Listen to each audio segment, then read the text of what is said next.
Built for a Soviet conflict that never happened, these machines finally met their true test in the sands of Kuwait. This is the complete lineup of every aircraft flown during the Gulf War. We start our list with fighters and interceptors. Chengdu J-7, China supplied Iraq with this MiG-21 derivative before the war. Coalition electronic warfare and superior training made it ineffective the moment Desert Storm began. Next, Dassault Mirage 2000. France deployed this Delta-wing fighter during Operation Daguet, providing air defense and escort duties as coalition forces swept through southern Iraq. Then, Dassault Mirage F1, the Gulf War's most unusual story, involves this aircraft. Iraq flew it against the coalition, while French Mirage F1s flew alongside them simultaneously. F-14 Tomcat. Flying from carrier decks in the Persian Gulf, its long-range radar monitored Iraqi air activity throughout Desert Storm, while also serving as a strike bomber. F-15 Eagle, the dominant air superiority fighter of Desert Storm. It claimed 36 aerial kills against the Iraqi Air Force, without losing a single aircraft in air-to-air combat. Then, F-16 Fighting Falcon, the most numerous coalition fighter during Desert Storm, flying thousands of strike missions against Iraqi infrastructure, airfields, and ground forces across the theater. FA-18 Hornet.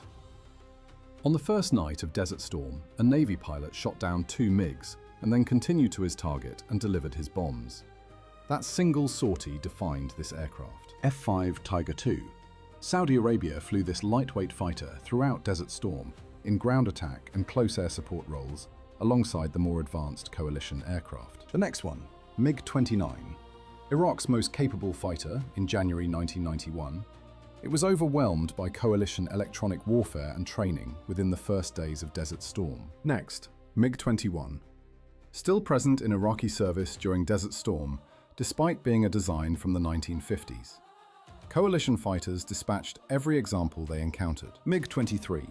Iraq used this swing-wing interceptor to challenge the coalition air campaign. Everyone that took off during Desert Storm faced overwhelming disadvantage against modern opponents. Next, MiG-25, Iraq's fastest aircraft, scored the only confirmed Iraqi air-to-air kill of the entire Gulf War, shooting down a Navy aircraft during a high-speed intercept. Panavia Tornado ADV.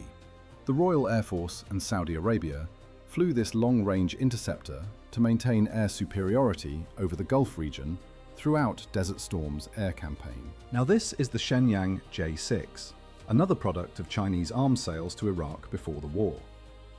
Obsolete by 1991, most were destroyed on the ground before Iraqi pilots could even attempt to fly them. Next on the list is attack aircraft and strike fighters, a 10 Thunderbolt II. The Gulf War made this aircraft's reputation permanent. It destroyed more Iraqi tanks and armored vehicles than any other platform during the 100-hour ground campaign. A 6 Intruder. Flying from carrier decks in the Persian Gulf, this all-weather bomber struck Iraqi targets through the night and in weather that grounded less capable aircraft. A 7 Corsair II. Desert Storm was its final combat deployment. This veteran attack aircraft flew its last war missions over Iraq before being retired from US Navy service. The next one, AC-130 Spectre. Special Operations Forces depended on this gunship throughout Desert Storm. It hunted Iraqi ground units at night, with sensors and cannons that darkness could not defeat. Aero L-39 Albatross. Iraqi forces pressed this Czechoslovak trainer into light attack and reconnaissance duties during the Gulf War. Coalition air superiority made every sortie extremely dangerous. AV-8B Harrier II.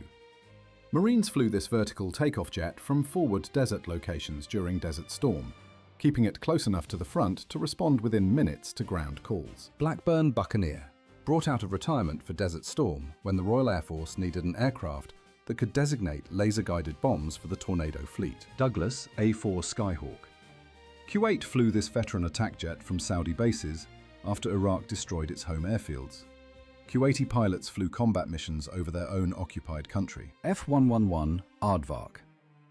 Flying from bases in Saudi Arabia, this long-range bomber used precision-guided weapons to destroy hardened Iraqi aircraft shelters and underground command facilities. F-117 Nighthawk.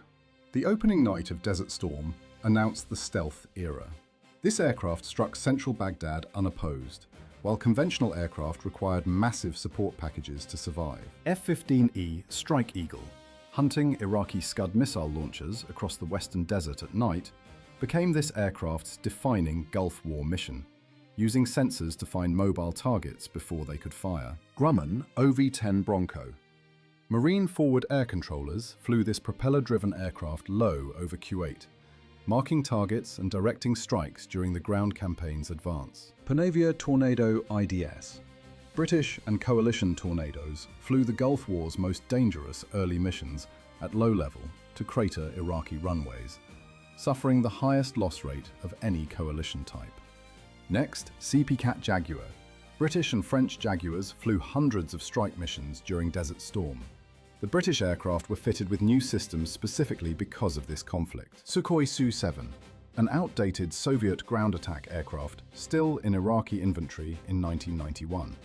Most were destroyed on the ground during the coalition's systematic campaign against Iraqi airfields. Sukhoi Su-22.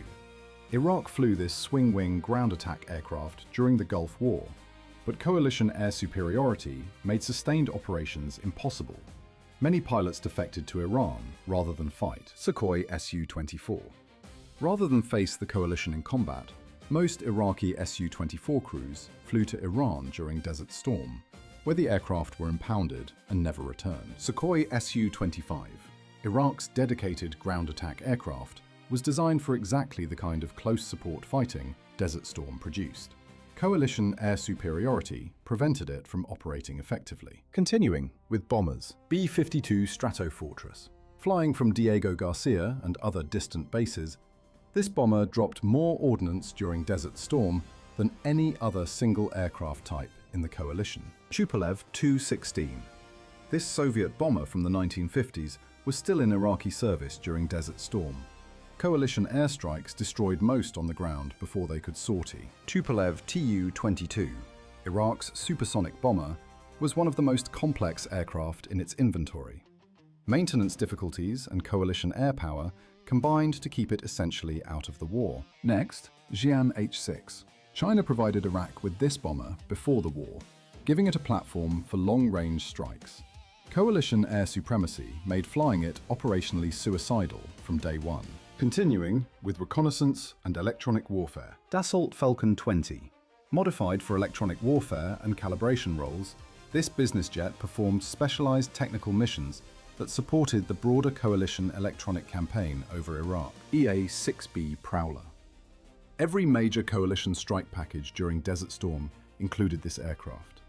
Its jamming systems suppressed Iraqi radar long enough for strike aircraft to reach and escape their targets. EC-130, this aircraft broadcast Arabic language programming into Iraq during Desert Storm, disrupting Iraqi communications while delivering psychological operations messages to ground forces. EF-111A Raven. Flying ahead of strike packages into Iraqi airspace, this electronic warfare aircraft suppressed air defense radars to create corridors through which bombers could attack safely. F-4 Phantom II. Converted into a dedicated radar hunter for Desert Storm, it fired anti-radiation missiles at Iraqi air defense sites, systematically dismantling the air defense network from the first night. Grumman OV-1 Mohawk. Army intelligence units flew this sensor-equipped turboprop along the Iraqi border before the ground war began, tracking armored unit movements to feed coalition planning. RC-135.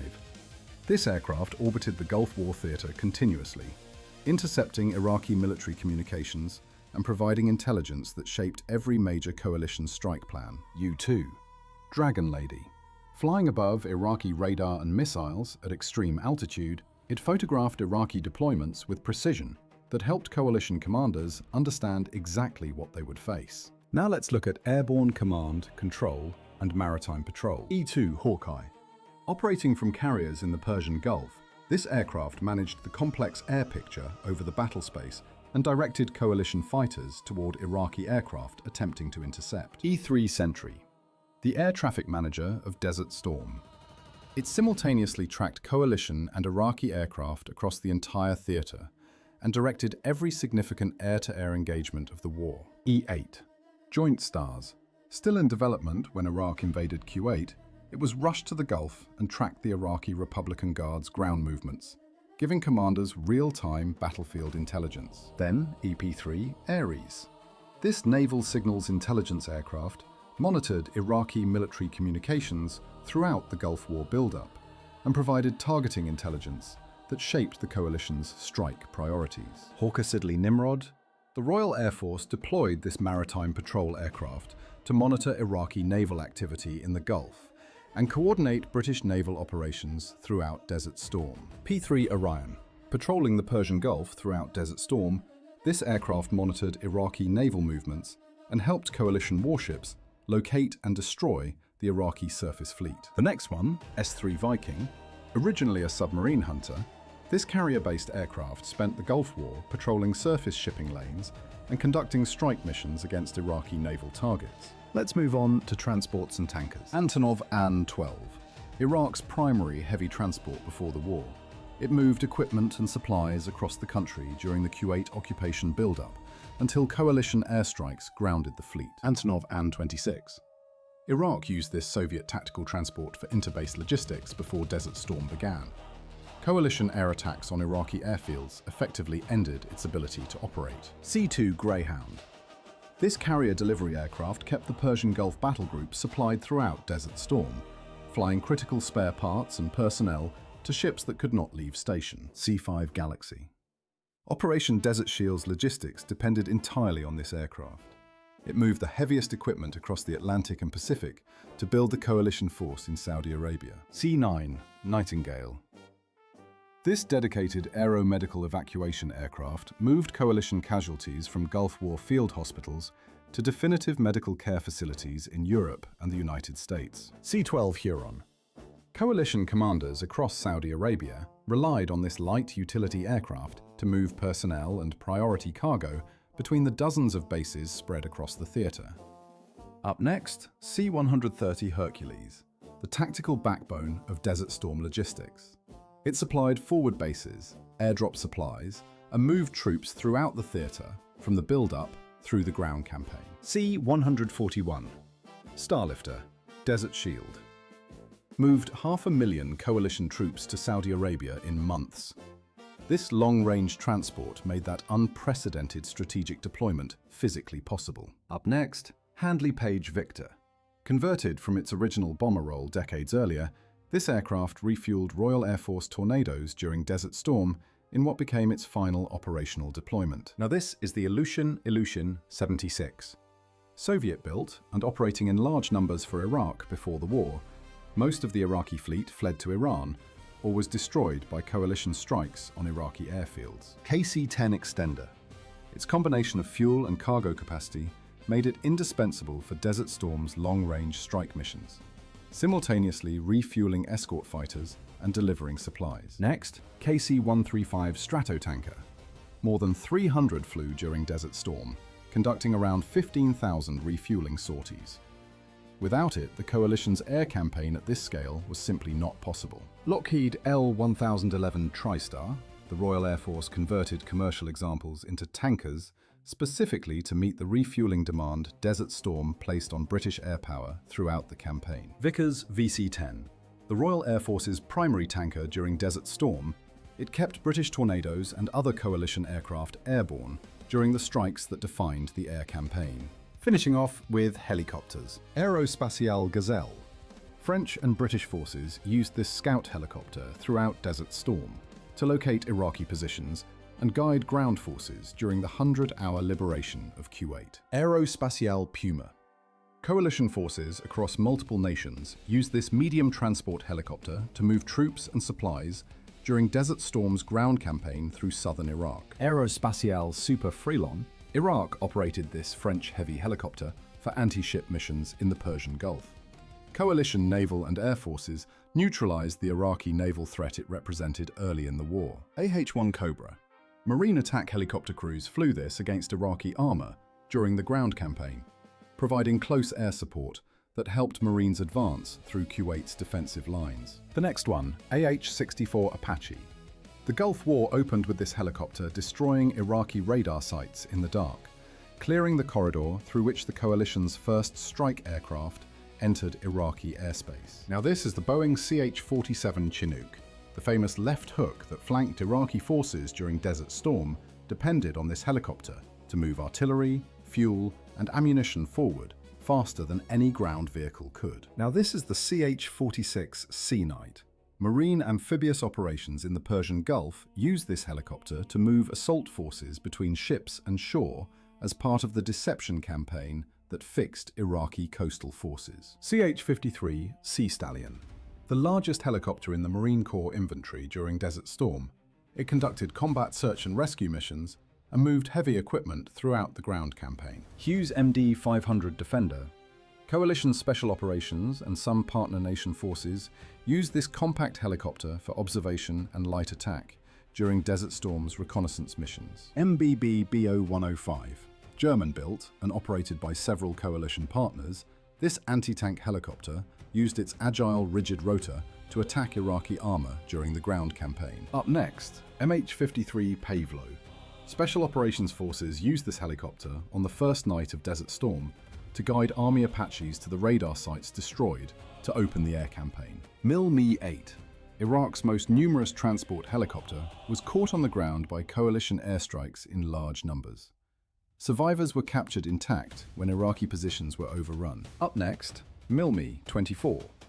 Iraq operated this Soviet gunship during Desert Storm, but coalition air supremacy prevented it from influencing the ground campaign.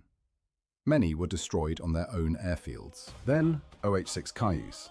Special Operations Aviation Units flew this small helicopter on reconnaissance missions during Desert Storm, operating in ways that larger and more visible aircraft could not. OH-58 Kiowa. Army scout crews flew this helicopter to find Iraqi positions during Desert Storm, and then directed Apache attack helicopters onto targets too well hidden to locate from altitude. SH-2 Sea Sprite. Operating from smaller US Navy warships in the Persian Gulf, this helicopter protected the coalition fleet from Iraqi naval and missile threats throughout Desert Storm. SH-60 Seahawk. The primary naval helicopter of the US fleet during Desert Storm. It conducted anti-submarine patrols, surface surveillance, and search and rescue throughout the Persian Gulf. UH-1 Iroquois. Still flying with US and coalition forces during Desert Storm, decades after Vietnam, it moved commanders and performed medevac duties throughout the ground campaign. UH-60 Black Hawk. The primary US Army assault transport throughout Desert Storm. It moved the infantry and special operations forces that executed the flanking ground campaign across southern Iraq. Westland Lynx. Royal Navy crews used this helicopter to attack and destroy Iraqi patrol boats in the northern Persian Gulf, eliminating the Iraqi surface threat to coalition warships. Now this is the Westland Sea King. British forces used this helicopter for commando transport, search and rescue, and airborne early warning throughout Desert Storm's naval and ground operations.